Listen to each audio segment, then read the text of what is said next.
वंदे मातरम। कर्मचारी साथियों, विशेषकर ऐसे साथी जो पे मैनेजर से संबंधित कार्य करते हैं, उनके लिए एक महत्वपूर्ण जानकारी साझा कर रहा हूं। जैसे कि आपको पता है, आज दिनांक 25 जनवरी हो चुकी है और जनवरी माह के यानी जनवरी 2024 माह के बिल है प्रोसेस होने शुरू हो चुके हैं।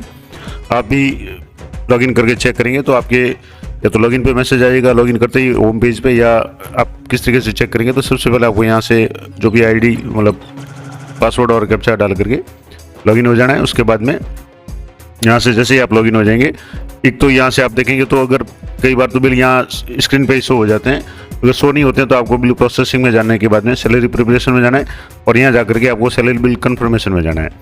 अब कई बार कन्फर्मेशन में भी शो होने में थोड़ा सा टाइम लगता है, लेकिन बिल एलोकेट हो जाते हैं। तो अब जैसे मैं एक बार तो पहले आपको बता दूं कि कन्फर्मेशन में यहाँ से जैसे ये थोड़ा सा नेटवर्क इशू आ रहा है और लेकिन आ रहा है डाटा नॉट फाउंड।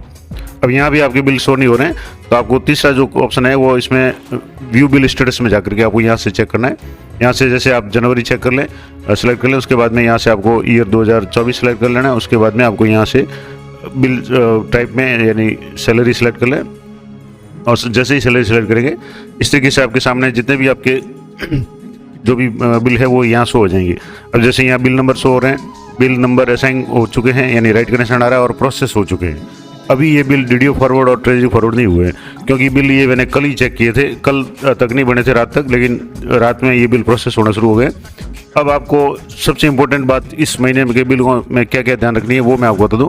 इसके लिए आपको यहाँ से जैसे एक तो सैलरी बिल कन्फर्मेशन में जानने के बाद में अगर बिल शो हो रहे हैं तब तो ठीक है, वहाँ से आप डाउनलोड कर सकते हैं रिपोर्ट, और नहीं तो यहाँ रिपोर्ट में जाकर के ऑल सैलरी रिपोर्ट आपको सेलेक्ट करना है। और यहाँ भी जैसे ये थोड़ा सा साइड बार बार इशू आ रहा है, लेकिन यहाँ से आपको कोई भी एक ग्रुप सेलेक्ट कर लेना है और यहाँ से आपको बिल नंबर सेलेक्ट कर लेना है और यहाँ से आप इनर डाउनलोड कर लें। सबसे इंपॉर्टेंट बात, आप यहाँ से इनर डाउनलोड कर लें और जैसे यहाँ से ये इनर है ये डाउनलोड हो गया। अब मैं आपको डिटेल में बताऊंगा कि क्या क्या आपको किन किन बातों का ध्यान रखना है। तो थोड़ा सा इसको मैं आपको थोड़ा जूम करके बता देता हूँ। जो भी आप इनर डाउनलोड करेंगे उनमें किन किन बातों का आपको विशेष रूप से ध्यान रखना है, तो मैं थोड़ा सा इसको और बड़ा सा जूम करके आपको बता देता हूँ। यहाँ से जैसे आप देखेंगे तो यहाँ कुछ इंपॉर्टेंट बातें मैं आपको बता दूँ कि सबसे पहले तो आपको इनकम टैक्स चेक करना है।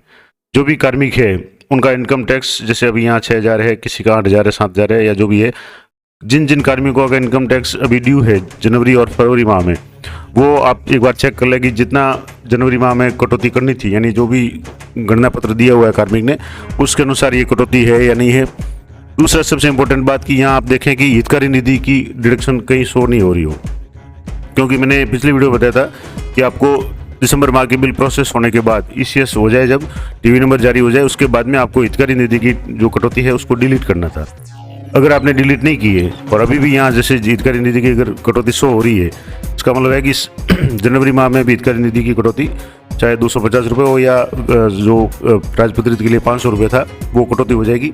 इसका कोई औचित्य नहीं है और नुकसान हो जाएगा, कार्मिक का आर्थिक नुकसान हो जाएगा, इसका कोई औचित्य भी नहीं है। तो ये आप पहला तो चेक करें कि यहाँ से आप देखेंगे तो यहाँ जितने भी कार्मिक है, किसी भी कार्मिक के यहाँ हितकारी निधि नहीं होनी चाहिए। अगर हितकारी निधि जनवरी के बिल में शो हो रही है, इसका मतलब है आपने हितकारी निधि डिलीट नहीं की है, तो वो आप पहले डिलीट करें, उसके बाद ही आप उस बिल को प्रोसेस करें। या उसको अब मान लो जैसे किसी के यहाँ जैसे किसी के भी मैंने जितने भी चेक किए, किसी की भी हितकारी निधि शो नहीं हो रही है।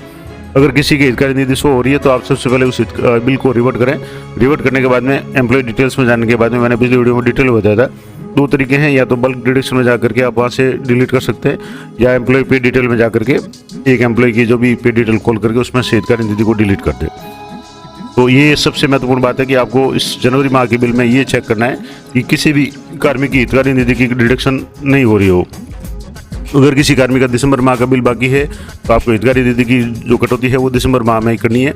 और अगर किसी कारण से दिसंबर माह के बिल प्रोसेस हो गए हैं और हितकारी निधि की कटौती नहीं कर पाए तो आपको चालान बना करके किस तरीके से करना वो मैंने पिछले वीडियो में पूरा बताया था कि आपको चालान या जो भी डीडी है उसके माध्यम से करना है। उसके लिए मैंने पूरा विस्तार से वीडियो बनाया हुआ है और किस एड्रेस पे भेजना है। इसके अलावा हितकारी निधि की जो भी ईसीएस शेड्यूल है वो भी आपको हितकारी निधि बीकानेर भेजने हैं, तो वो भी मैंने पिछले वीडियो में डिटेल बताया हुआ है। तो ये तो होगी हितकारी निधि की बात। दूसरा सबसे इंपॉर्टेंट बात इनकम टैक्स की। जैसे यहाँ एक कार्मिक है जिनका इनकम टैक्स 25,000 है, डिडक्शन करना है किसी के, इसमें जैसे किसी कार्मिक की डिडक्शन नहीं करना है। मान लो किसी कार्मिक के दिसंबर तक टैक्स की कटौती है वो पूरी हो चुकी है और उसने अगर टैक्स काटने से मना किया हुआ है, तो आप एक बार चेक कर लें कि कहीं दिसंबर की डिडक्शन अभी भी एग्जिस्ट तो नहीं करी। मान लो किसी कार्मिक को दिसंबर तक ये टैक्स काटना था और जैसे मान लो 25,000 टैक्स है, ये जनवरी में इन्होंने कहा हुआ तो ये डिडक्शन है, लेकिन दिसंबर तक कहा हुआ है और जनवरी में उसका टैक्स है पूरा कंप्लीट हो रहा है, फिर भी अगर आपने डिलीट नहीं किया तो जनवरी में अभी 25,000 टैक्स कट जाएगा, जो बहुत ज़्यादा हो जाएगा। तो ये जरूर चेक करें कि प्रत्येक कार्मिक का गणना पत्र लेकर के आप चेक करें कि उस कार्मिक ने दिसंबर माह में टैक्स पूरा कटवा लिया है तो जनवरी में नहीं काटना है, और अगर जनवरी में भी टैक्स का जो भी दिया हुआ है गणना पत्र में तो उस हिसाब से आप एक बार चेक कर लें। तीसरा इंपॉर्टेंट पॉइंट मैंने पहले बता दिया कि पहले आप हितकारी निधि अनिवार्य रूप से चेक करें। किसी भी कार्मिक के हितकारी निधि में कोई भी जनवरी माह में डिडक्शन नहीं होना चाहिए।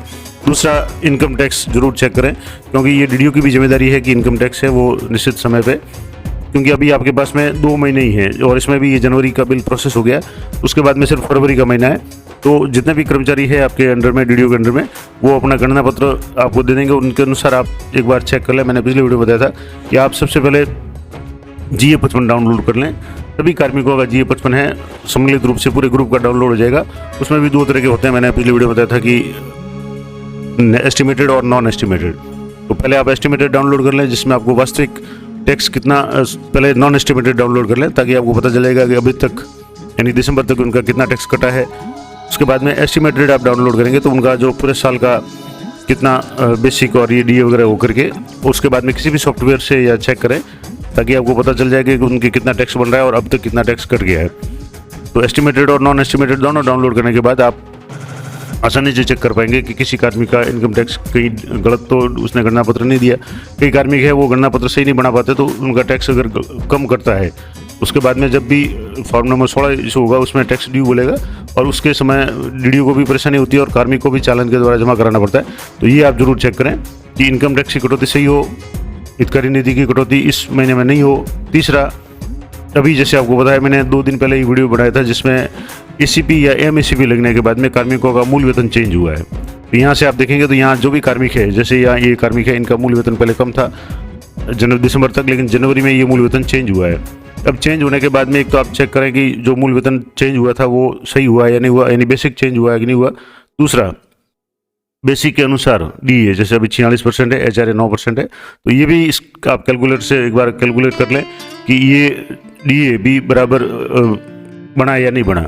अगर मान लो DA में मैंने आपको बताया था कि DA के आगे आप एम्प्लॉय पे डिटेल में जाकर के चेक करेंगे और DA के आगे अगर A लिखा हुआ है तो आपके DA है वो अपडेट नहीं होगा। आपने बेसिक अपडेट कर लिया लेकिन DA ऑटो अपडेट नहीं होगा। अगर DA के आगे F लिखा हुआ है, मैंने पिछले वीडियो में पूरा विस्तार से दोनों केस बताए थे कि किसके ऑटोमेटिक अपडेट हो जाएगा, बेसिक अपडेट करते ही DA किसके अपडेट होगा और किसके नहीं होगा। अगर मान लो ये DA के आगे वहाँ एम्प्लॉय डिटेल्स में ये लिखा हुआ है यानी अमाउंट लिखा हुआ है तो वो अपडेट नहीं होगा, वो आपको मैन्युअली अपडेट करना पड़ेगा यानी एडिट करना पड़ेगा। तो ये भी आप जरूर चेक करें, नहीं तो वापस किसी कार्मिक के DA कम बनेगा मान लो जैसे, तो उसका एरियर वगैरह का समस्या रहेगी। तो आप तीसरा जो इम्पोर्टेंट पॉइंट है वो मैंने आपको बताया कि जितने भी कार्मिक जिनके इस महीने में ACP लगी है या MACP, खास करके ऐसे कार्मिक जो से तृतीय श्रेणी शिक्षक है और जिनके 27 साल की सेवा हो चुकी थी और 3rd ACP उनको मिल गई थी, तो L13 पे वो उनका फिटमेंट था, तो जो नए MACP के आदेश के अनुसार उनको L14 पे फिट किया गया है, तो उनका जो भी बेसिक है वो चेंज हुआ है। अब बेसिक चेंज होने के बाद में आपको ये चेक करना है कि उनका बेसिक आपने अपडेट कर लिया है। दूसरा, उनका DA है वो 46% के हिसाब से बन रहा है या नहीं बन रहा। तीसरा, उनका HRA भी सही है या नहीं है। और इसका सीधा सा है कि आप एम्प्लॉय पे डिटेल में जाकर के देखेंगे तो DA और HRA के आगे अगर F लिखा हुआ है, फॉर्मूला लिखा हुआ है, तब तो ऑटोमेटिक अपडेट हो जाएगा, और E लिखा हुआ है तो आपको मैन्युअली करना पड़ेगा। मैंने पिछले वीडियो में एक कार्मिक का जहाँ DA के आगे E लिखा हुआ था उनका एडिट करके आपको बताया था। तो ये विशेष जो जनवरी माह के बिल में आपको ध्यान रखने वाली बातें हैं, मैंने आपको 3 बातें बता दी। सबसे पहले आप हितकारी निधि चेक करें कि किसी भी कार्मिक की हितकारी निधि, जैसे ये पूरा है यहाँ किसी भी कार्मिक आप देखेंगे तो किसी के भी हितकारी निधि नहीं है, तो एक तो हितकारी निधि आप जरूर चेक करें।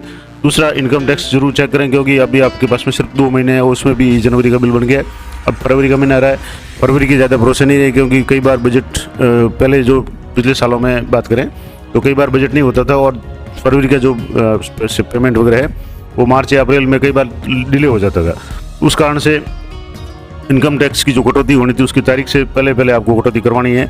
अगर उसमें बिल नहीं बनते हैं तो फिर आपको जो भी इनकम टैक्स की कटौती है वो आपको चालान के द्वारा कार्मिक को कटवानी पड़ेगी। ऐसी स्थिति नहीं आए तो इसलिए कोशिश करें कि जनवरी माह में ही लगभग सभी कार्मिकों के आप एक बार टैक्स चेक कर लें और कटौती जनवरी माह तक पूरी कर लें। अगर दिसंबर तक पूरी हो गई है, जैसे मान लो ये कोई कार्मिक है, मैं आपको बता देता हूँ, जैसे ये कार्मिक है, इनके अभी दिसंबर माह तक जो भी टैक्स बन रहा था वो पूरा कर दिया। अब जनवरी के बिल में कोई भी इनकम टैक्स की कटौती नहीं है, तो ये आप जरूर चेक करें। चौथी जो इम्पोर्टेंट बात की, मान लो किसी कार्मिक का एसीपी या एमएसीपी के द्वारा अगर बेसिक चेंज हुआ है तो उसके अनुपात में आरजीएसएस की कटौती और जीपीएफ की कटौती जो न्यूनतम होनी चाहिए वो है या नहीं है। क्योंकि आरजीएसएस फिक्स कटौती है, जीपीएफ में अगर एक्स्ट्रा कट रहा है या ज़्यादा कट रहा है तब तो कोई समस्या नहीं है, लेकिन अगर मान लो कटौती न्यूनतम थी, जीपीएफ की जो न्यूनतम स्लैब के अनुसार चाहिए थी या मूल वेतन के अनुसार, मगर वो नहीं है, या आपने बेसिक चेंज किया तो उसके अनुसार वो जीपीएफ कम है, तो आप जरूर चेक करें, वरना आपके बिल पे जीपीएफ की तरफ से ऑब्जेक्शन आ जाएगा और बिल है वो ऑब्जेक्ट हो जाएगा। तो ये कुछ इंपॉर्टेंट बातें मैंने आपको बता दी कि किन किन बातों का ध्यान रखना है। तीसरा एक इंपॉर्टेंट चौथी पॉइंट में एक और बता दूं कि कई कार्मिक कई बार क्या है एडवांस सैलरी लेते हैं, तो आपको ये भी चेक करना है। जैसे एक मैं आपको बता दूं, यहाँ जैसे ये कार्मिक है जिसने 19,000 टैक्स कटा है, इनका एसआई प्रीमियम 7,000 है, जीपीएफ 2004 में जो भी है उसके अलावा आरजीएसएस और यहाँ सैलरी एडवांस। तो कोई कार्मिक सैलरी एडवांस अगर लेता है तो उसको यहाँ आपके सामने यहाँ जो भी शो है एडवांस भी शो हो जाएगा। जैसे ये है 28,300, ये कार्मिक ने एडवांस में लिए हुए हैं, तो ये भी आपके जब आप पे पोस्टिंग रजिस्टर में इनकी एंट्री करें तो इसको भी आप मेंशन करें, ये सैलरी एडवांस का जो ऑप्शन है ये भी आपके यहाँ शो हो जाएगा। तो इससे भी आपको पता चल जाएगा इनर से कि किस किस कार्मिक ने सैलरी है वो एडवांस में ली है। तो ये कुछ इंपॉर्टेंट बातें थी जो मैंने आपको बता दी। अब इसमें किसी में भी आपके कोई समस्या आ रही है, मान लो किसी कार्मिक के इसमें जैसे हितकारी निधि की डिडक्शन हो रही है, तो आप उस बिल को रिवर्ट करें। और रिवर्ट करने के लिए मैंने आपको बता दिया कि जैसे ही बिल अभी जैसे यहाँ शो नहीं हो रहे हैं, तो जैसे ही आप बिल प्रोसेसिंग में जाने के बाद में सैलरी प्रिपरेशन में जाएंगे और यहाँ आपके सैलरी कन्फर्मेशन बिल कन्फर्मेशन में जाएंगे, तो यहाँ बिल कन्फर्मेशन में जाने के बाद में आपके सामने यहाँ बिल है वो शो होना शुरू हो जाएंगे। अभी जैसे ये डाटा नॉट फाउंड आ रहा है, लेकिन तो अभी आप रिवर्ट नहीं कर सकते। यहाँ आप जैसे ही ये बिल यहाँ शो होना शुरू हो जाएंगे, अभी जैसे मुझे लगता है शाम तक यहाँ शो होने शुरू हो जाएंगे, तब आपके पास ऑप्शन होगा कि बिल को रिजेक्ट करने का। तो आप जो भी कारण है वो कारण एंटर करके उसको रिजेक्ट कर लें, ताकि उसको रिजेक्ट करने के तुरंत बाद आप एम्प्लॉय पे डिटेल में जाकर के जो भी डिडक्शन ऐड करनी है वो ऐड कर लें, जो डिलीट करनी है वो डिलीट कर दें और उसके बाद में छोड़ दें। तो आपके वापस कुछ घंटे के बाद में या जब भी पे मैनेजर पे शेड्यूल चलेगा आपका बिल है दोबारा एलोकेट हो जाएगा। और 31 तारीख तक आपको बिल खास करके जनवरी माह की बिल है, आपको अदर सैलरी रिक्वेस्ट डालने की आवश्यकता नहीं है, क्योंकि ये ऑटोमेटिक प्रोसेस हो जाएंगे और अंतिम तारीख तक हो जाते हैं। क्योंकि वैसे भी जो भी पेमेंट होगा वो आपको 1 फरवरी से पहले नहीं मिलेगा, तो आप निश्चिंत रहें। एक बार अगर आप बिल डिलीट करते हैं तो 1-2 दिन में या लगभग उसी दिन शाम को या रात में या अगले दिन है वो बिल प्रोसेस हो जाते हैं। तो ये महत्वपूर्ण जानकारी थी जनवरी 2024 के बिलों के बारे में, सैलरी बिलों के बारे में।